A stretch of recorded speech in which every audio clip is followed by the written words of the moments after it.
This is Bear Aspen, and I'm talking to you about my CMMG 22 conversion kit for AR-15 rifles. Basically, this is used to be able to shoot 22 long rifle out of your 5.56 or 223 AR-15.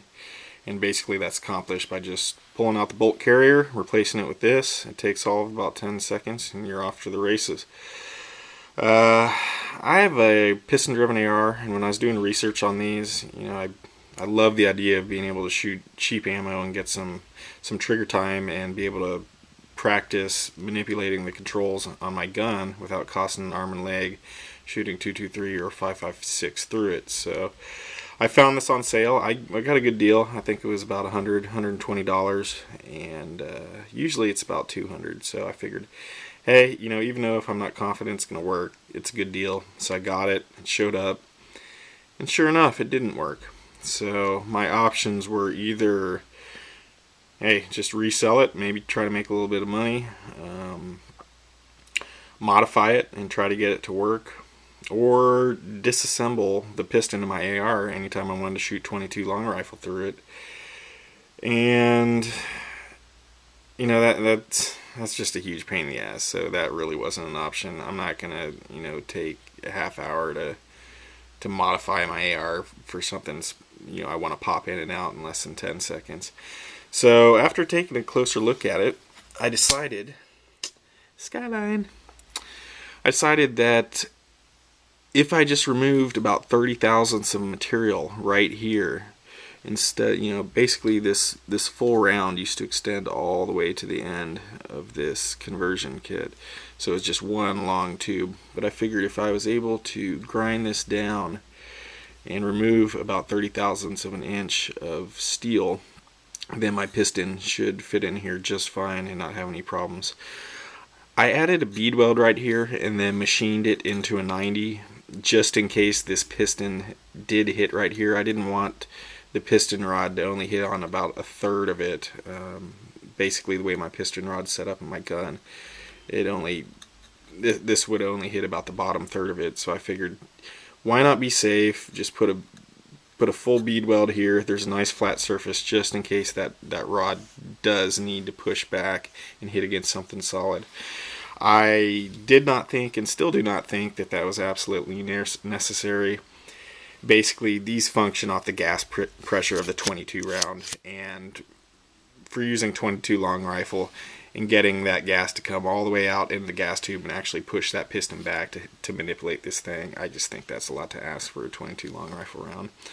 So I've put about 300 rounds through this, and I haven't seen any evidence that the piston's been hitting this, so I think it is just working directly off the gas. My Stag Model 8 does have the ability to turn the gas tube on and off, and I've tried it both ways and I haven't seen any difference in the way it functions. So that's great, because that means that if I want to pop this in, again, it just saves me time. I don't have to turn that gas tube off, which isn't a huge deal, but still, if you can just pop it in, pop it out, you're way better off. Don't have to worry about it. So there are a couple disclaimers I want to make. One, I'm not a gunsmith, so definitely do your homework, do your due diligence. Just don't take my word for it that this is going to work for your gun or the way that you modify yours. I showed this to a machinist. Again, he agreed with me that by removing this material, you wouldn't be compromising the structural integrity of this product.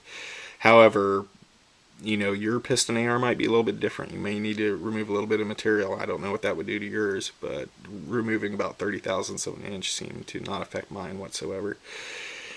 And the other thing, it's in the instructions here. You see it all over online. Just make sure you find a good high velocity ball nose ammo to use with this.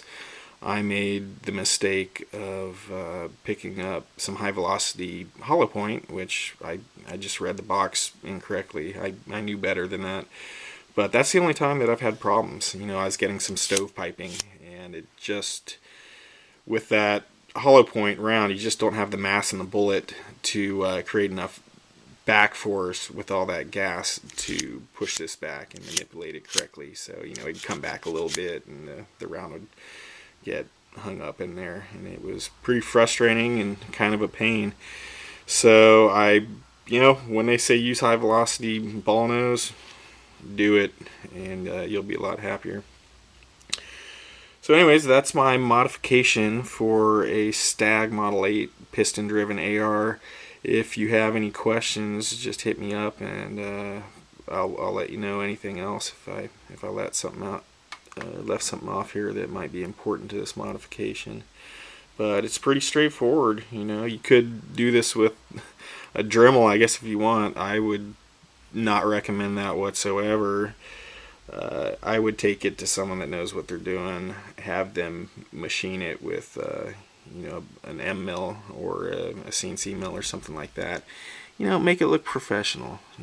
Do a good job. If you're going to make modifications to some firearms equipment, you don't want it to be shoddy workmanship. So anyways, I hope this was helpful to some of you people out there. Do not lose the faith. It is possible to shoot cheap ammo through your AR if you have a piston. So this is Bear Aspen, signing off.